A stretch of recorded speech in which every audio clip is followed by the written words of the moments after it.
using from other agencies, and particularly those canines capable of detecting explosives and weapons. We will be installing additional cameras throughout Salem, both permanent and temporary.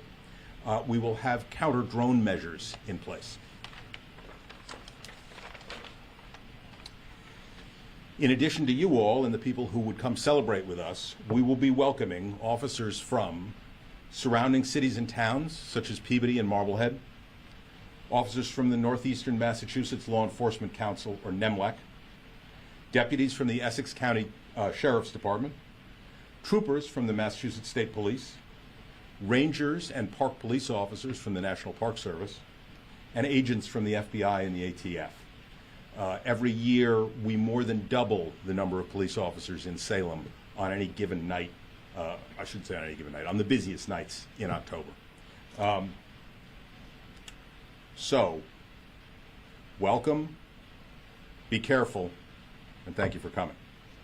I think we'll all take any questions if you have them. What was an estimate last year compared to this year, the amount of people? So every year for the last 10 years, our numbers have been steadily increasing. And obviously COVID kind of put a depression on that. But if you take out those COVID years, it's really just been a steady ramp up. Last year we had over 1 million visitors to Salem throughout the month of October. And those very busiest days, those busy Saturdays and then Halloween itself, we either had just under or just over 100,000 visitors to Salem. So I can't give you a hard number because I just don't know. And to be honest, some of this is weather dependent, but I am expecting more than 100,000 on those very busy days. Like last year there was about 1 million before like the season. What do you expect for the season this year? Conservatively, I would say 1.1 million, maybe 1.15 million. So it would be a record? Yes. I'm wondering if you could give us a rundown of a couple of the behaviors that visitors shouldn't do that tend to annoy the local community, just out of curiosity. Well, they're not unique to Salem, right? Making too much noise, trespassing.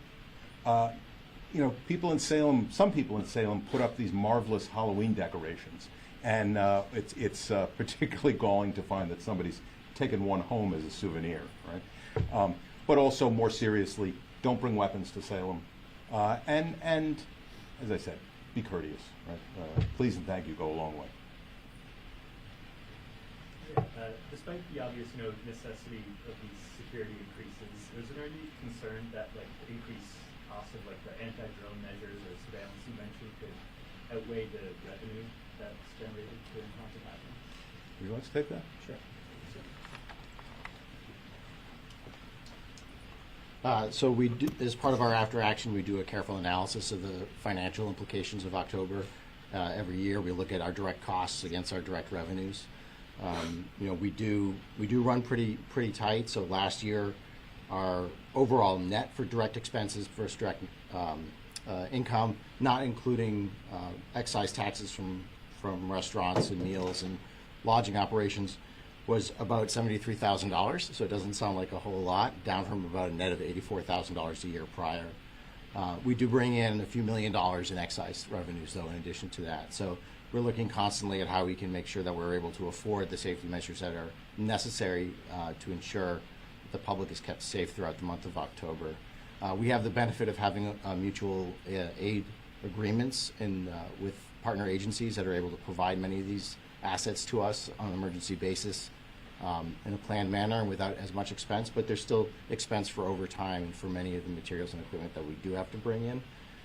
We are constantly assessing ways in which we can try to export the cost burdens for that type of safety infrastructure onto the visitors that tend to generate the need for it. It is a regular balancing act, though. Mayor, you keep saying September. September and October. Yeah, exactly. I know. Yeah. But has the season that people are willing to celebrate Halloween with, has that expanded over the years? Has the season become kind of longer as the years have gone on? Yeah, somebody who's grown up in Salem, I can tell you for sure that the season's kind of spread a bit. And in many respects, that is intentional and good. It helps to make sure that we don't have 1 million people coming over the course of 1 week alone. If we're going to have 1 million people, to have them spread out over 4 or 5 weeks, it's actually less impactful for us, and we're better able to manage it. And one of the, I think, tips that I would give folks maybe planning their trips to Salem is everything that's great to enjoy in Salem in October is also here throughout the year, and you can still come and visit us and maybe have an easier time getting into that restaurant you want to try or getting into that attraction you want to see.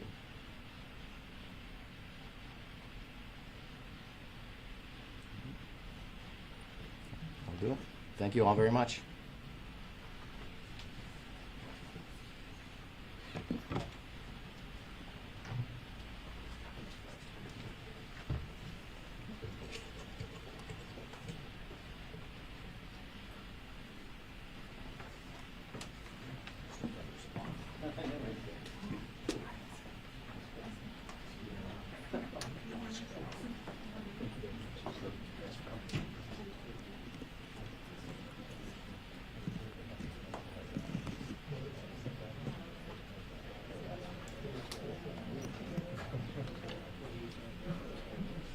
Thank you.